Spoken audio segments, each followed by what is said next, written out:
You know, one of the most brutal lessons men learn, often far too late, is this. Just because you feel intense chemistry with a woman doesn't mean she's right for you. That spark, that pull, that obsession. We've been conditioned to think it's a sign of destiny, of the one. But in reality, it's often just your unresolved emotional patterns trying to repeat themselves. We chase after the women who make our hearts race, who excite us, who feel just out of reach, and we interpret that emotional roller coaster as something profound. It feels alive, doesn't it? But very few men stop to ask, am I chasing love or am I chasing chaos that feels familiar? The truth is, chemistry, especially when it's instant and overwhelming, is often a trauma response, masquerading as you might be drawn to someone who triggers your abandonment issues, your fear of not being enough, your need to prove your worth. She doesn't make you feel safe, she makes you feel high. And you mistake that high for connection. But here's where the pain begins. When that excitement fades, when the relationship faces real-life challenges, you discover you don't actually understand each other. Your values don't align. You argue about little things because you don't share a deeper emotional language, and by then, you're already invested, mentally, emotionally, even financially. That's when men begin to realize compatibility isn't sexy at first, but it's what sustains love over time. And I get it. We all want passion. We all want to feel desired. But passion without peace is prison. Some of the women you felt crazy chemistry with were never right for you. They were just familiar to your dysfunction. They mirrored back the parts of you that were unhealed. That fire was never about her. It was about you wanting to feel seen, validated, chosen. Now, what most men do is double down. They invest more, they try harder, they confuse the challenge with value. But not every challenge is worth the climb. Not every woman who's hard to get is worth getting. You might win her and lose yourself. And here's the kicker. The women you overlooked, the ones who were emotionally available, kind, patient, and steady, they didn't give you that same high. So you passed on them. But those women are the ones who would have supported your growth, not just your ego. See, no one teaches us this growing up. Society glorifies the chase, the drama, the ride or die dynamic. Movies romanticize, and so by the time we realize that peace is the real prize, we've already left a trail of broken hearts, ours included. This is why emotional intelligence is not optional. You have to be able to discern between attraction that expands you and attraction that depletes you. Between a woman who brings you closer to your higher self and one who keeps you chained to your lower nature. It takes a high level of self-awareness to look at a woman and say, yes, she's beautiful, she's magnetic, but we don't speak the same emotional language. She's not aligned with my path, and walk away. But that's what maturity is. It's choosing compatibility over chaos. It's recognizing that true connection isn't about the thrill, it's about the fit.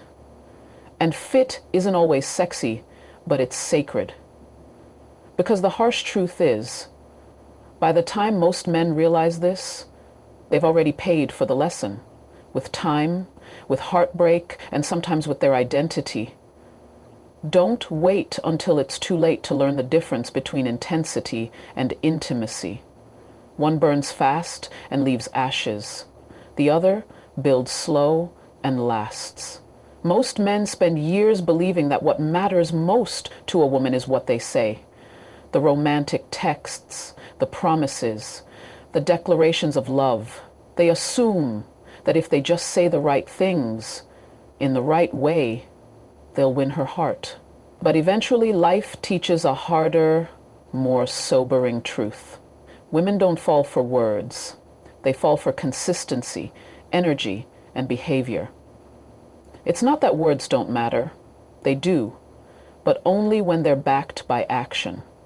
And for most women, How a man shows up over time speaks louder than any sweet talk ever could. She's watching how you treat her when she's not at her best. She's noticing whether you show up when it's inconvenient, not just when it's easy or she's measuring you against the emotional patterns she's experienced before, some of which may have hurt her deeply. And here's the part most men miss. Your behavior is either reinforcing her trust or slowly eroding it, even if you don't realize it. A man might say, "I love you," but disappear when she needs emotional support. He might claim, "I'm serious about you," while keeping one foot out the door. Over time, those contradictions start to tell a story, one louder and clearer than any verbal promise. And once a woman begins to feel unsafe emotionally, once your actions stop aligning with your words, her respect begins to fade. And without respect, love doesn't stand a chance. The irony is that many men overinvest emotionally before a woman is truly invested in them. They give too much too soon, thinking that vulnerability will win her over. But when that vulnerability isn't grounded in self-respect, it doesn't come across as deep. It comes across as desperate. And desperation never attracts respect. It may generate sympathy or momentary interest, but it doesn't create desire. Women don't respond to men who pour out their hearts without first establishing a foundation of personal strength and integrity. Here's the psychological reality. Attraction is built on emotional polarity.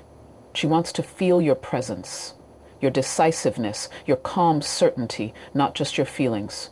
Your emotional world matters, but she has to see that you're in control of it. When your words are emotionally intense, but your actions are inconsistent, it confuses her. It doesn't feel safe. And when a woman doesn't feel safe, she detaches. Too many men are out here trying to impress with declarations instead of demonstrating reliability. They write long texts, make big confessions, or plan grand gestures while neglecting the small, repeated signals of trustworthiness that women subconsciously search for. Things like, do you listen without interrupting? Do you follow through on your commitments? Do you make her feel seen without trying to fix her? The men who understand this win, not because they talk more, but because they show more. They allow their energy to speak. They communicate certainty, not through promises, but through presence. And women can feel that difference, even if they can't always articulate it. What separates men who succeed in relationships from those who fail is rarely their words. It's their emotional congruence. It's whether a woman can feel that who you say you are is who you actually are. And the moment there's a gap between the two, her intuition will pick it up. This isn't about playing games. It's about alignment, about embodying the very qualities you claim to represent. When a woman feels that alignment, her walls begin to lower. She begins to trust. And in that space, real connection, real intimacy can grow. Because in the end, it's not your words that win her. It's your presence, your discipline, and your ability to be solid when everything else feels uncertain. Say less, be more. That's what she remembers. One of the hardest truths men have to come to terms with is this. Not all attention from a woman is genuine interest. In fact, in today's world, where validation is currency and attention is cheap, many men are mistaking emotional breadcrumbs for real connection. And by the time they realize they were just a source of entertainment or ego boosting for her, they've already overinvested. They've already built castles in their mind, castles based on illusion. It's seductive, isn't it? When she replies to your texts, laughs at your jokes, compliments you occasionally, it feels like something is growing. You start telling yourself stories. Maybe she's just taking her time. Maybe she's shy. Maybe I just need to show her how much I care. But what you're really doing is feeding a fantasy that she's emotionally invested in you, the way you're invested in her. Here's what's really happening. She's keeping you around because you serve a purpose in her life. Maybe you boost her confidence. Maybe you're a backup option. Maybe she just likes the idea of you chasing her because it affirms her worth, but deep down, she knows she's not choosing you. This is the psychological trap. Men are often taught to keep proving themselves, to keep chasing, to earn love. So when a woman gives them mixed signals, they don't pull back. They lean in. They think, if I just do more, give more, stay patient, she'll see how serious I am. But in reality, the more you pour into someone who sees you as an option, the more you drain your own value. Because in her eyes, you're not showing love. You're signaling low self-worth. It's a bitter pill, but one every man must swallow. Attention is not affection. Just because she replies doesn't mean she's interested. Just because she entertains you doesn't mean she desires you. Women, like men, have egos. And sometimes your presence in her life is not about you at all. It's about her need to feel desired. And the real damage, it's not just heartbreak. It's the erosion of your self-trust. You begin to question your instincts. You start doubting your ability to attract a woman who actually wants you, not just your validation.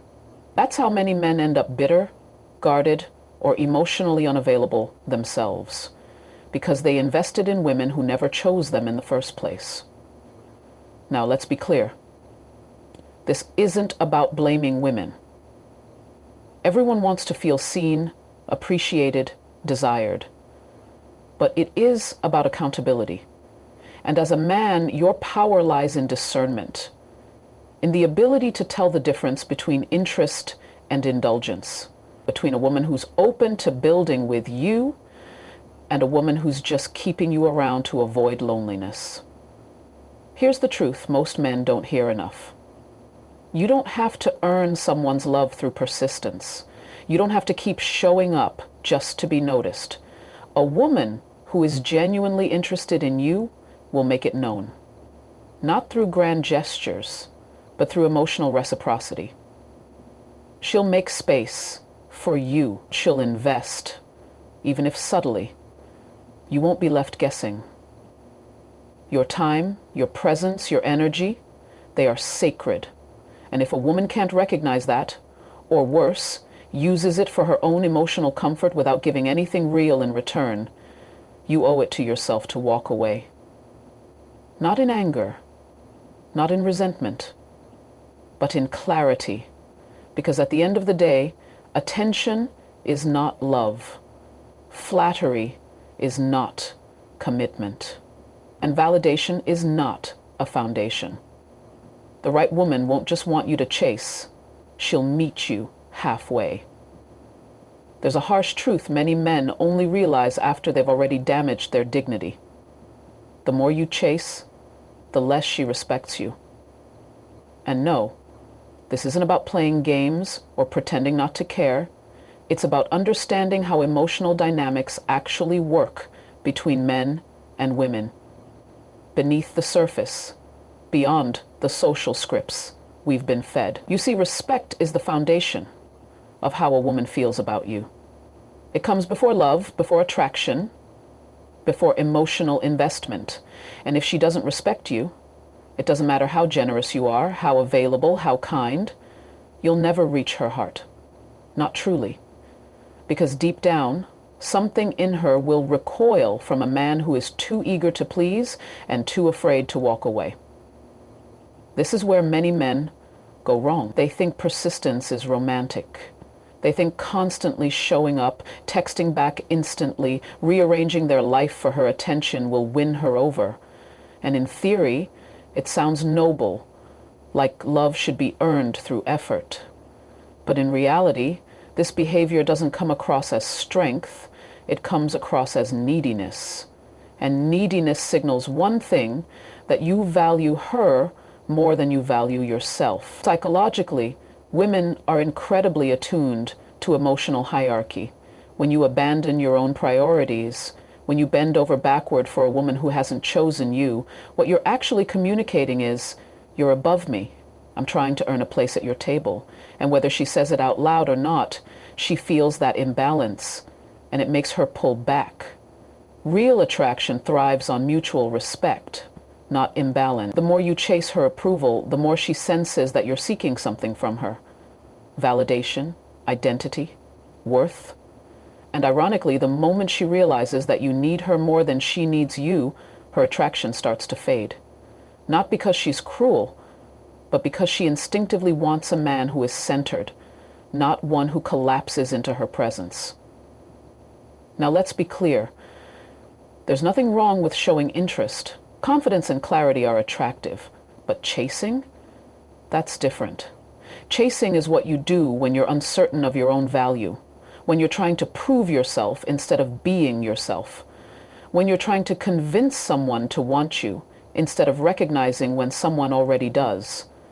And the tragedy is that most men only realize this after they've given too much, after they've sacrificed their purpose, their peace, their identity, all in pursuit of a woman who wasn't even fully present.